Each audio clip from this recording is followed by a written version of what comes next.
Olá, amados, graça e paz, aqui o irmão Fábio Gomes. A palavra diz para o Senhor: um dia é como 1000 anos, 1000 anos como um dia, assim como ele nos ensina.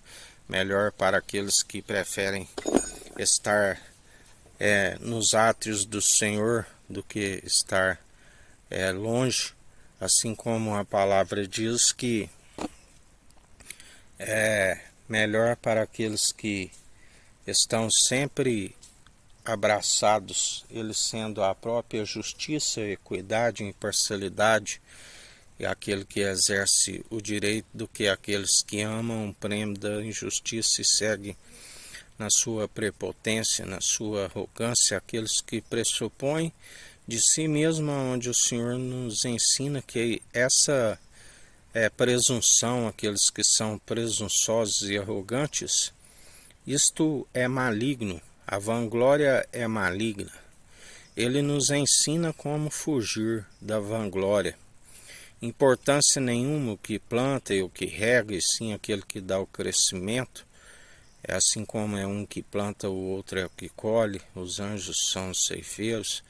Tudo segundo aquele que é mediador entre Deus e homens, e ainda se tornou uma aliança superior até mesmo dos anjos, feito um pouco menor. Os anjos o glorificam tanto no céu como na terra. Assim, melhor para aqueles que seguem com o coração contrito e arrependido, porque aquele que não confessa os seus muitos crimes não os alcança. Assim nos ensina o Senhor. Mas para aqueles que permanecem segundo a condução do seu espírito, sabem que importância nenhuma, e sabe também que aquele que larga a mão do arado, assim como aqueles que retrocedem e seguem desencaminhando o povo e usando o seu nome em vão, não se alcança o herdar o reino dos céus, assim como os tímidos, os incrédulos, os mentirosos.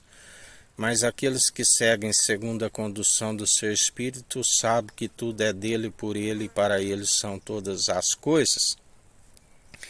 E estão sempre fazendo tudo em oculto, não por conta de galardão. Todavia me exultarei na salvação, alegrarei na salvação, ainda que as vacas e as malhadas não hajam no curral, ainda que a figueira não floresça, ainda que a vide não dê os seus frutos.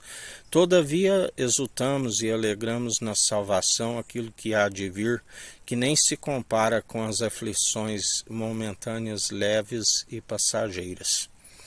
Mas depois de haveres feito tudo, considerai inútil, fazendo assim fugis de toda vanglória que é maligna, porque a nossa capacidade vem do Senhor, assim como a palavra final é do Senhor. Aqueles que seguem sem dar ouvidos ao seu espírito, ele frustra a intenção, onde a palavra diz que chega ao ponto de nada poderem produzir as suas mãos enfraquecidas e estão sempre cambaleantes, a ponto de tropeçar e cair e não ter quem o levante. Mas para aqueles que permanecem segundo a conduta lhe agrada, ele firma os passos sempre em retidão, na integridade, na sinceridade, no temor, que é o princípio da sabedoria, e o entendimento, do qual ele nos ensina, que é sempre desviar do mal e não andar segundo o padrão deste mundo, mas antes segundo aquele que nos justifica e nos capacita, e até aqui nos ajudou o nosso Senhor e continua nos ajudando, porque ele não dormita, ele não tosqueneja, ele dá ordem aos anjos a seu respeito. 1000 poderão cair ao seu lado, 10.000 ao nosso lado, 10.000 à nossa direita, pelo que não somos atingidos, pelo que não tememos mal algum e perseveramos dia após dia pela condução do seu Espírito. Ele nos justifica, não nos justificamos a si mesmo, e ele tem uma balança fiel e verdadeira. Odeia, abomina aqueles que queiram passar como que justo enquanto estão mergulhados no lamaçal da injustiça, assim como queiram condenar aquele que está segundo a sua justiça. Ai de vós que assim procedem e agem mancomunados, porque perecerão todos, assim vos diz o Senhor.